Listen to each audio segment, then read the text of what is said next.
13장 5절입니다. 신약성경 300쪽 정도에 있습니다. 고린도후서 13장 5절 말씀입니다. 우리 한 절인데요. 같이 읽도록 하겠습니다. 같이 읽겠습니다. 시작. 너희는 믿음 안에 있는가? 너희 자신을 시험하고 너희 자신을 확증하라. 예수 그리스도께서 너희 안에 계신 줄을 너희가 스스로 알지 못하느냐? 그렇지 않으면 너희는 버림받은 자니라. 아멘. 신앙으로 고백하겠습니다. 주님께서 부활하셨습니다. 성령께서 임하십니다. 오늘은 지금 등을 보여야 합니다 라는 제목으로 말씀을 나눕니다. 등 시리즈예요, 여러분. 오늘은 부활절 6번째 주일이고요. 감리교회에서 지키는 존 웨슬리 회심 기념 주일입니다. 감리교 운동을 시작한 존 웨슬리 목사님의 회심을 기념하는 그런 날입니다. 사실 존 웨슬리뿐 아니라 신앙인 모두에게 회심은 참 중요합니다. 회심은 영어로 컨버전이라고 하는데요. 한문 그대로 그 뜻이 마음을 돌이키다라는 뜻이에요. 하나님을 등지고 살다가 하나님께로 마음을 돌이킵니다.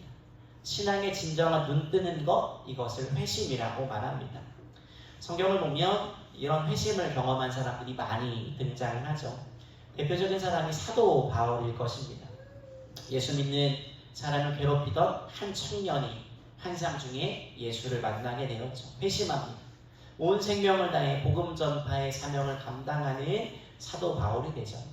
역사적으로도 이런 회심을 경험한 사람들이 많이 있습니다.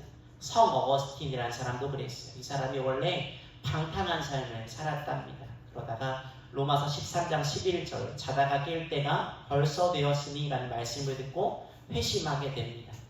이 성 어거스틴을 통해서 기독교 신학의 기초, 틀이 세워지게 됩니다. 또 종교개혁으로 알려진 마틴 루터 또한 회심하게 되었고요. 오늘 말씀을 함께 나누고 있는 존 웨슬리도 마찬가지이죠. 이 사람의 회심을 통해 감리교회가 탄생하고 18세기 영국을 개혁하는 위대한 역사를 이루게 되었습니다. 여러분, 사실 회심에는요 크게 두 종류가 있어요. 하나는 방금 제가 예시를 든 것 같은 급진적인 회심이고요. 또 다른 하나는 점진적인 회심이라고 합니다. 유식한 거 알려드리는 거예요, 여러분. 급진적인 회심은 하나님과 관계없는 인생을 살다가 어느 날 자신을 찾아오신 하나님을 만나고 그 사람의 인생의 방향이 확 급진적으로 바뀌는 것을 말합니다. 사도 바울 같은 사람이 그런 예시이죠. 우리 주변에도 그런 사람들의 간증을 간혹 듣곤 합니다. 혹시 여러분 배우 정은택 씨라고 아세요? 좀 키 좀 작고 안경 쓰신 분인데 이 사람이 영화 친구나 두사부일체에 출연하면서 사람들의 인기를 얻습니다. 한때는 정말 잘 나가서 90년대였는데 출연료를 2억씩 받고 냈대요. 그 당시 2억이 서울 아파트 한 채 값이었다고 합니다. 그러니까 영화 한 편 찍으면 아파트 하나 살 수 있고 이런 거예요. 코미디나 감초 역할을 주로 했는데 이 사람이요 돈을 많이 벌고 사람들이 인정하기 시작하니까 교만해졌습니다. 더 이상 나는 코미디 감초 역할은 맞지 않아 라고 선언을 하고 영화 제작, 이 사업에 뛰어든 거예요. 사업에 뛰어들면 대부분 이렇게 어려움을 겪게 됩니다. 쫄딱 망해버렸어요. 망가진 마음을 술로 달랬답니다. 술에 너무 만취해서 대리기사를 불렀는데 대리기사를 폭행하고요. 또 무면허 운전을 하고요. 전과 3범의 범죄자가 되어버립니다. 회복할 수 없는 마음과 상황 때문에 이 사람이 극단적인 선택을 하려고 했답니다. 그런데 그 과정을 통해 하나님을 놀랍게 만나게 되었대요. 그날 이후 이 사람이 술도 담배도 끊고 선교사로서, 본인의 선교사라고 호칭합니다. 선교사로서의 삶을 살아가요. 이런 변화를, 이런 회심을 급진적인 회심이라고 이야기합니다. 그에 비해 점진적인 회심은요, 언제 어떻게 회심했는지 몰라요. 신앙생활하면서 그냥 언제부터인가 예수님을 믿고 있었어요. 주님을 위해 살아가고 있어요. 이런 것을 점진적인 회심이라고 합니다. 성경에 나오는 대표적인 인물로 디모데 같은 사람을 꼽을 수 있어요. 디모데 성경을 보니까 어렸을 때부터 외할머니와 어머니의 믿음을 본받아 신앙생활을 했대요. 그러다가 바울을 만나 그의 동역자, 제자가 되어서 함께 사명을 감당하죠. 디모데가 언제 회심했냐? 성경은 기록하지 않습니다. 그렇지만 이 사람은 처음 생겨난 초대교회의 중요한 영적 리더가 됩니다. 이런 점진적인 회심은 주로 모태신앙들, 모태하는 그 모태신앙들, 또는 어렸을 때부터 믿었던 사람들이 뭔가 뜨거운 이런 거 없이 그냥 자연스레 믿는 그런 점진적인 회심이 많이 있어요. 아마 성도님들 중에도 그런 분들이 간혹 계시겠죠. 딱 언제라고 말할 수는 없어요. 그죠? 딱 무슨 내 삶에 이상한 일이 일어난 것 같진 않고 가슴이 막 불타오르는 이런 경험을 하지는 않았는데 그냥 예수를 믿고 있어요. 이런 확신을 가지고 있죠. 바울 같은 급진적인 회심은 아니지만 회심한 것이 분명합니다. 여러분 정말 중요한 건요. 급진적인 회심이냐 점진적인 회심이냐 이것보다 회심의 경험 그 자체예요. 참된 그리스도인이 되려면 반드시 변화의 경험, 회심의 경험이 필요하다라는 거예요. 이런 경험이 없는 사람을 가리켜서 존 웨슬리 목사는 almost Christian이라고 말했어요. 그러니까 명목상의 그리스도인, 거의 그리스도인이라는 말이에요. 언뜻 보면 예수 믿는 사람처럼 보여요. 그런데 진짜 그리스도인은 아니라는 거예요. 굳이 퍼센트로 따져보자면 90%, 99%여도 100%의 그리스도인은 아니라는 말이에요. 여러분 거의는 전부를 말하는 것이 아니죠. 이런 일이 있었답니다. 2023년에 중국에서 아시안 게임이 열렸어요. 롤러스케이트 경기가 결승이 열렸습니다. 우리나라 선수가 결승점에 1등으로 도착을 해요. 경기장에 대한민국 연호됐어요. 근데 놀랍게도요. 경기 결과가 전광판에 딱 나왔는데 우리나라 선수가 2등이 되어버린 거예요. 알고 보니까 결승점이 다다랐다는 것을 인지한 이 선수가 승리의 세레머니를 하기 위해 속도를 약간 늦췄어요. 탁 하면서 멋지게 세레머니를 딱 하거든요. 그때 대만 선수가 온 힘을 다해 달려서 0.01초 차이로 승리를 거두게 된 거예요. 황당한 일이 벌어졌죠. 여러분 거의 끝까지 왔어요. 그런데 100% 끝까지 온 거 아니었던 거예요. 100%와 99%는 그리 큰 차이가 없어 보입니다. 그러나 사실은 엄청난 차이가 있다는 거예요. 그러니까 누구든지 진짜 그리스도인이 되려면 예수님을 만나고 그 마음을 예수님께 맞추는, 돌이키는 방향의 전환, 회심의 경험이 있어야 한다는 거예요. 왜냐하면 분명한 회심의 경험이 없는 교인들이 대체로 교회를 떠날 확률이 높기 때문이에요. 어린 아이들, 청소년, 청년기를 지나면서 주님을 만난 회심의 경험이 없는 아이들이 대부분 교회를 떠나게 됩니다. 예전에 어느 유명한 목사님이 설교 중에 이런 이야기를 한 적이 있어요. 본인 교회 장로님이 위중한 병에 걸려 돌아가실 때가 되었답니다. 교인들과 함께 병문안을 갔대요. 목사님은 내심 이런 기대가 있었대요. 장로님이 교인들에게 죽음을 맞이하는 어떤 믿음의 자세, 의연하고 이런 것들을 보여주시기를 기대했나봐요. 막상 장로님을 만나러 갔는데 장로님이요 목사님 손을 탁 붙잡더니 눈물을 주르륵 흘리면서 목사님 저 너무 무서워요. 저 천국 갈 수 있나요? 아니 천국이 있기는 한가요? 라고 말했다라는 거예요. 그날의 그 경험이 목사님에게 너무 충격적이어서 성도들에게 미래의 소망, 천국의 소망, 주님 만난 것에 대해서 끊임없이 이야기했다라는 내용을 들은 적이 있어요. 혹시 여러분 어떠세요? 막연하게 신앙생활하고 계시지 않습니까? 분명한 회심, 방향의 전환이 있으십니까? 한번 자신에게 물어보아야 할 것입니다. 지금 제가 계속 회심이 중요하다 말씀드리는데 여러분 그러면 이 회심의 본질은 무엇이겠습니까? 어떤 사람은 회심을 이야기하면서 종교적인 현상에 관심을 기울입니다. 물론 한 사람이 회심을 할 때 여러 가지 종교적인 현상이 나타날 수 있어요. 혹시 환상 보신 분 계세요? 이렇게 뭔가 이런 거 경험해 본 적 없으세요? 바울의 경우를 보면요 하늘에서 빛이 쫙 비치게 되죠. 그 빛 때문에 눈이 멀고 땅에 엎드려졌을 때 하늘에서 하나님 음성 들어본 분 계세요? 정진아 들어본 분 계세요? 눈이 안 보였다가 기도를 받았는데 눈에서 비늘 같은 것이 벗어졌대요. 거의 막 어떤 특별한 경험의 압축판 아닙니까? 근데 사실 이런 종교적인 현상은요, 회심 사건의 본질이 아니라는 거예요. 부수적인 거예요.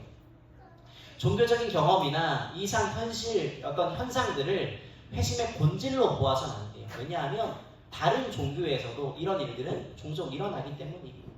성경이 말하는 회심의 본질, 그게 중요한데요. 여러분, 성경이 말하는 회심의 본질은 바로 예수님과의 만남입니다. 다시요. 성경이 말하는 회심의 본질은 누구와의 만남이요? 예수님과의 만남이라는 거예요. 예수님을 구원자로 믿고 영접하고 예수님을 따라 인생을 다시 살아가요. 예수님과 관계없던 인생이 예수님 안에서 예수님과 함께 살게 되는 것이. 여러분, 그래요. 회심 사건의 중심, 본질에는 예수님이 있어야 한다는 거예요. 사실 예수님 만나지 않고도 사람들은 어느 정도 도덕적으로 변화될 수 있고 살아갈 수 있어요. 천성적으로 저처럼 착해 보이는 사람들이 있어요. 착함이라고 써있잖아요. 여러분, 딱 봐도. 여러분, 제가 주중에 머리 예쁘게 깎았죠. 머리 깎으러 갔는데 연애를 들렀다 가느라고 이렇게 목회자 셔츠와 이렇게 셔츠를 입고 있었어요.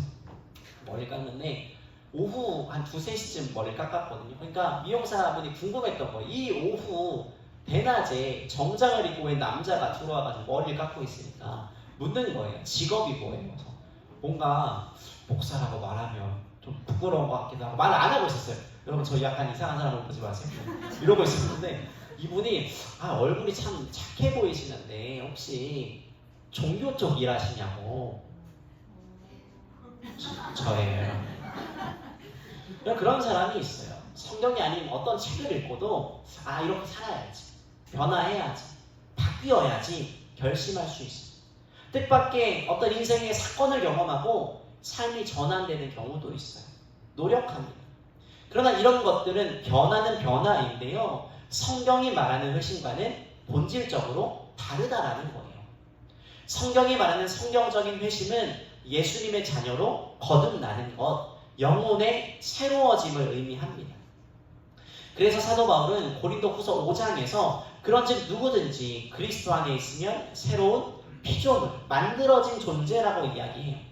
예수님을 만납니다. 그러면 죄를 따라 살던 내 옛 자아, 과거의 나는 죽고 예수님을 따라 사는 새로운 나, 새로운 피조물이 된다라는 거. 이게 회심의 본질이라는 거예요.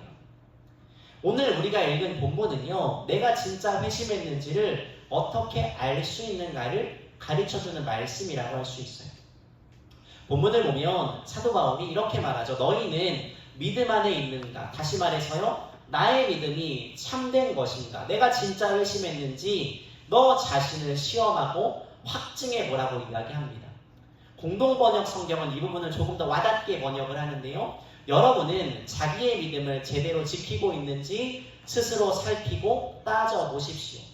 여러분은 그리스도 예수께서 여러분과 함께 계시다는 것을 깨닫고 계십니까? 만일 깨닫지 못하신다면 여러분은 그리스도인으로서 낙제한 것입니다 라고 말해요.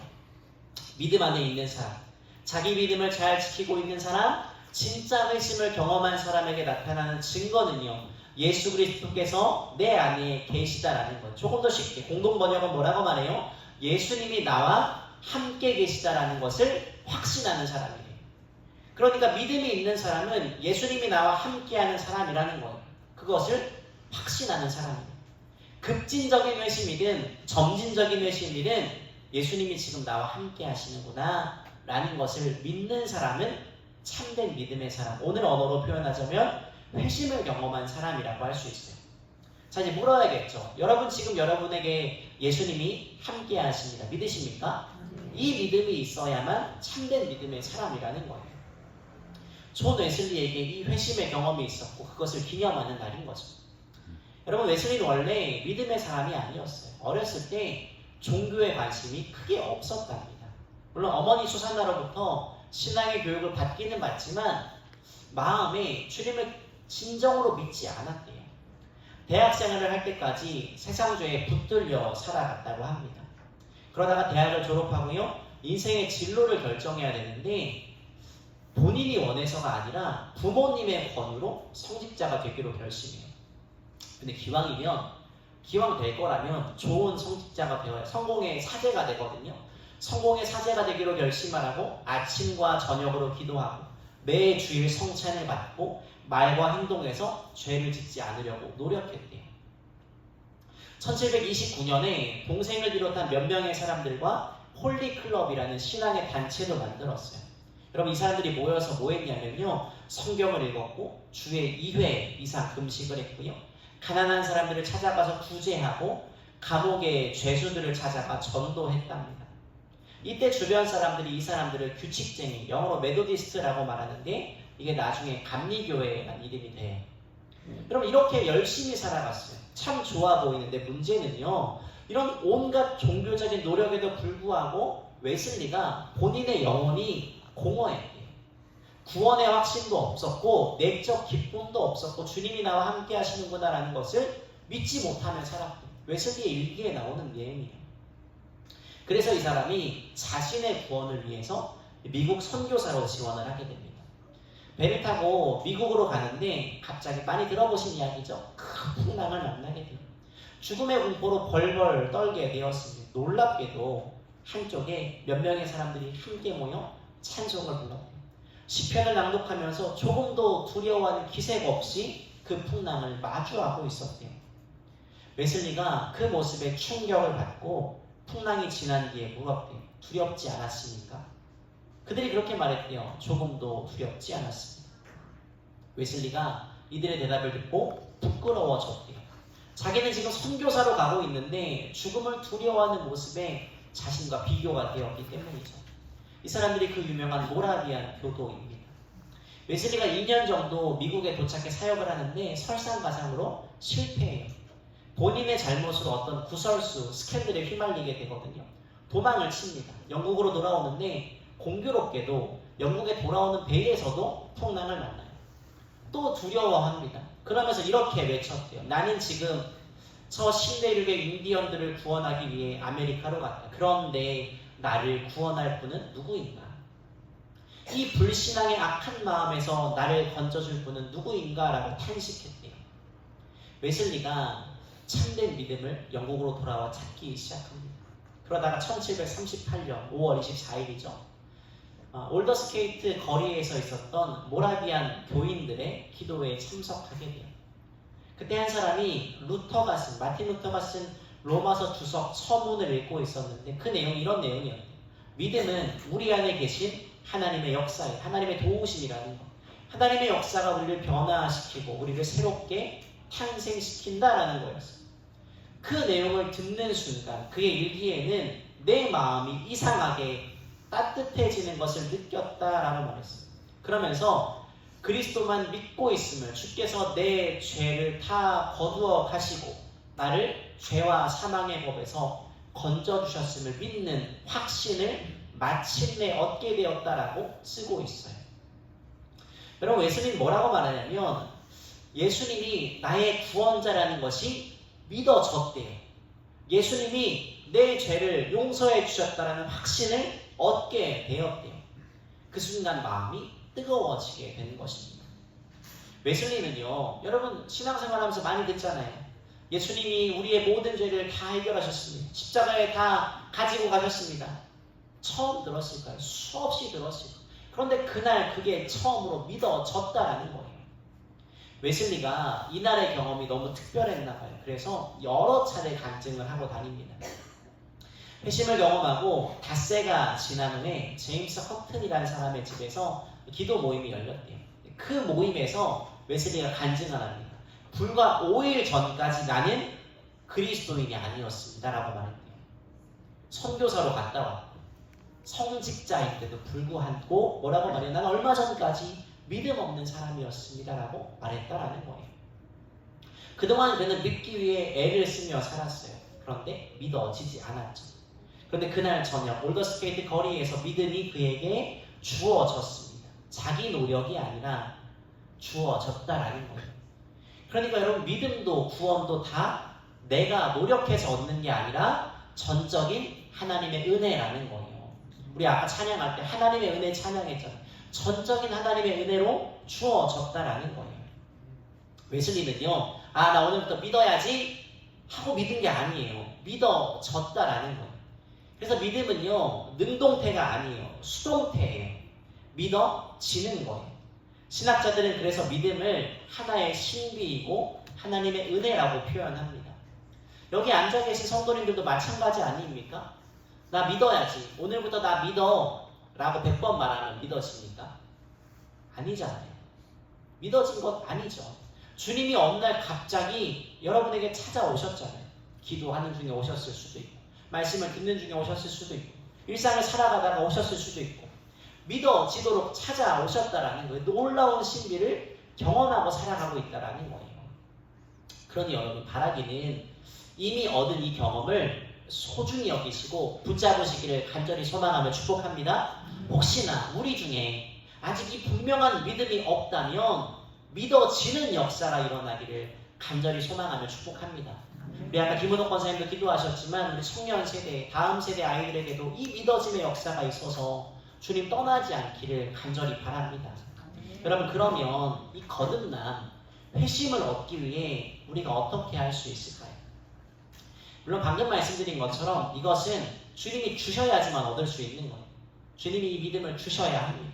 다만 요한복음 3장을 보니까 어떻게 하면 거듭날 수 있는지 주님이 힌트를 조금 주셨더라고요. 니고데모라는 사람이 예수님을 찾아옵니다. 묻죠. 어떻게 하면 거듭날 수 있습니까? 새로운 사람이 될 수 있습니까? 라고 물어요. 그때 주님이 하시는 말씀이에요. 요한복음 3장 5절이죠. 내가 진정으로 너에게 말한다. 누구든지 무엇과 무엇으로요? 물과 성령으로 나지 아니하면 하나님 나라에 들어갈 수 없다라고 말씀하시죠. 여기 나오는 물과 성령으로 거듭난다는 것은요, 간단하게 이렇게 설명드릴 수 있어요. 우리가 새롭게 살기를 갈망하며 교회를 다니기 시작합니다. 물로 세례를 받아요. 매주일 예배를 참석하고 성찬을 받고 성경을 읽고 기도합니다. 그러던 중에 어느 날 마음에 나는 멸망받을 죄인이구나 라는 사실이 깨달아졌어요. 그래서 진심으로 주님을 찾습니다. 바로 그럴 때 성령님이 우리 안에 들어오셔서 죽은 영을 살리시고 우리 안에 내주하게 됩니다. 그렇게 예수님의 영, 성령이 우리 안에 들어오는 것을 향해 생명을 얻었다, 거듭났다라고 말할 수 있다라는 거예요. 원래 나에게는 소망이 없다라는 것을 인지하고요, 내 마음에, 빈 나의 마음에 성령을 채우기를 소망할 때 주님이 채우신다라는 거예요. 예전에 막 유명한 부흥사들이 그렇죠. 성령 받으라! 경험 있으시잖아요. 성령 받으라. 뭐 기도원 가고 막 성령 받으라 하잖아요. 여러분, 그럼 성령이 와요? 이 손을 따라 성령 이쪽, 성령 이쪽, 성령 이쪽, 성령이 움직입니까? 제가 막 존경하는 어른이 계시는데, 목사님 죄송합니다. 예를 들어 남목사님 받아라! 남목사님 받아라! 이러면 죄송합니다. 저 몰매 맞아야 돼요, 여러분. 막 이정진 받아라! 그럼 제가 물건입니까, 여러분? 성령은 그런 게 아니에요. 성경 곳곳에서 성령님을 표현하는 것은요, 우리의 연약함, 우리의 모자람을 드러낼 때, 그래서 나는 안 됩니다 고백할 때 도우시고 채우시고 보혜사, 헬퍼죠. 돕는 자가 되신대요. 모자란 나 말고 당신으로 가득히 채울 때 진짜 거듭남의 출발이라고 예수님이 니고데모에게 말씀하시는 거예요. 그러니까 여러분, 우리는요, 성령의 충만을 사모하셔야 돼요. 아니, 성령님이 오지 않으면 안 되는 인생이라는 것을 인정하셔야 됩니다. 그게 거듭남, 회심의 출발이라는 것을 여러분 잊지 마시기 바랍니다. 그러니 신앙생활하며 성령의 충만을 사모하세요. 오늘 주님 우리 안에 오셔서 우리 거듭나게 하시고 새롭게 하시고 회심으로 살아갈 수 있도록 도와달라고 기도하시기 바랍니다. 말씀을 맺겠습니다. 저 오늘 제목을 지금 등을 보여야 합니다 라고 정해보았습니다. 지난주에는 등을 보이는 것을 부정적인 의미로 표현했어요. 주님께 등을 보이지 말라고 말씀드렸죠. 그런데 오늘은요, 이 등을요, 긍정적인 의미로 사용합니다. 주님 모르는 길에서 돌아서셔야 돼요. 사단에게 등을 보여주라는 거예요. 주님을 향해 걸어가는 그 회심, 컨버전이 일어나야 된다라는 거예요. 오늘 우리가 웨슬리 같이 성경에 맞는 사람들과 같이 회심, 방향의 전환이 있기를 간절히 소망합니다. 이미 회심을 경험한 성도들도요, 방향이 다시 흐트러질 때가 있죠. 그러나 여러분 확신하시기 바랍니다. 주님이 여러분과 함께 하십니다. 주님이 여러분과 함께 하십니다. 그럴 때 그 내적 확신을 가지고 성령의 충만을 사모하며 살아가시기를 소망합니다. 내 노력이 아닙니다. 존 웨슬리 목사님은 확신을 얻게 되었죠. 주님이 주시는 것입니다. 우리도 이 내적 확신 얻기를 진짜 그리스도인이 되기를 사모하시기 바랍니다. 그럴 때 성령이 우리 가운데 임재하실 겁니다. 거듭난 하나님의 사람이 될 줄 믿습니다. 그래서요, 회심한 성도로 이 땅을 살아가시기 바랍니다. 회심한 사람들은 태가 납니다. 사도 바울은요, 복음을 전하며 살았죠.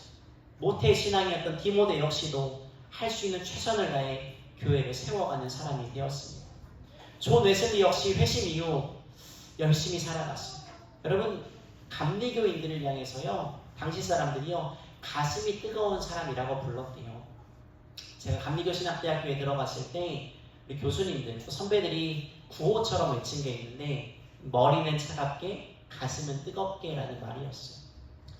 혹시 여러분의 지금 이 영혼이 냉랭하게 식어 있다면, 예수님의 십자가 죽음을 들으면서도 감동이 없고 어떤 간절한 열망이 없다면, 오늘 그 심령에 성령이 임재하시기를 소망합니다. 그래서 오늘 우리 안에 정말 회심의 놀라운 역사가 일어나고 회심을 경험한 사람으로 이 땅을 살아가는 우리 모두가 되기를 간절히 소망하며 축복합니다. 함께 찬양하겠습니다. 보혈을 지나 찬양할 때요, 여러분, 우리 스스로 깨끗하게 된 것도 아니고요, 우리의 노력으로 구원을 얻게 된 것도 아니고요, 존귀한 주 보혈이 우리 가운데 가득히 채워주셔서 이 땅을 믿음으로 살아가며 회심을 경험한 인생의 수 있도록 도와달라고, 오늘 우리 영을 새롭게 해달라고 이렇게 찬양하며 나아가도록 하겠습니다.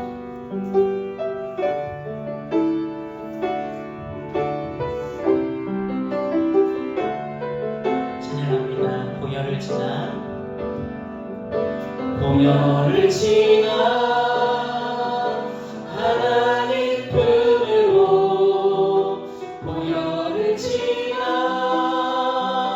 아버지 품으로, 보혈을 지나 하나님 품으로 한 걸음씩 나아갑니다.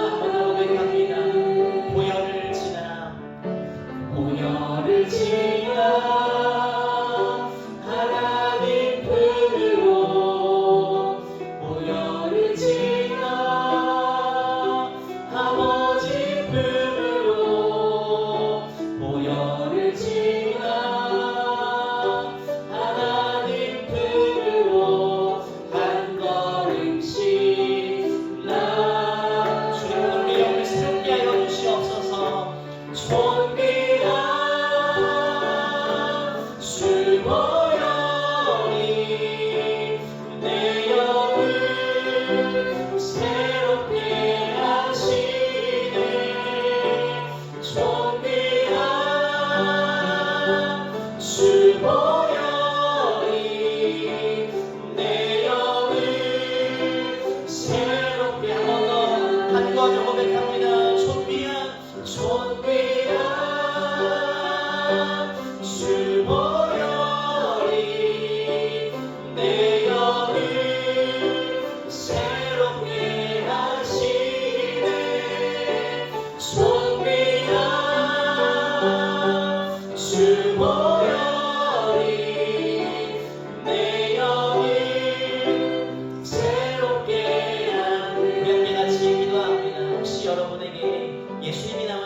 회심을 경험하신 분들이 이미 계시다면, 하나님, 오늘 우리 안에 이 확신이 흐려지지 않기를 소망합니다라고 기도했으면 좋겠습니다. 세상 살면서 우리의 방향이 다시 주님께 등을 보일 때가 얼마나 많이 있습니까? 다시 한번 우리 안에 영적인 회심이 일어나기를 소망합니다. 성령님, 우리 가운데 충만하게 채워주셔서 우리 영적 방향이 주님을 향할 수 있도록 도와주시고, 아직 혹여나 우리 안에 이런 내적 확신이 없는 분들이 계시다면 주님 오늘 우리 안에 임재하여 주셔서 내 안에 주님이 함께 하시고 나를 구원하셨구나. 웨슬리가 얻었고 사도 바울이 얻었고 디모데가 얻었고 우리 믿음의 동역자들이 얻은 그 믿음의 확신이 우리 안에 임할 수 있도록 인도해달라고 우리 함께 같이 기도하며 나아가도록 하겠습니다. 주여 한번 부르셔 기도합니다. 주여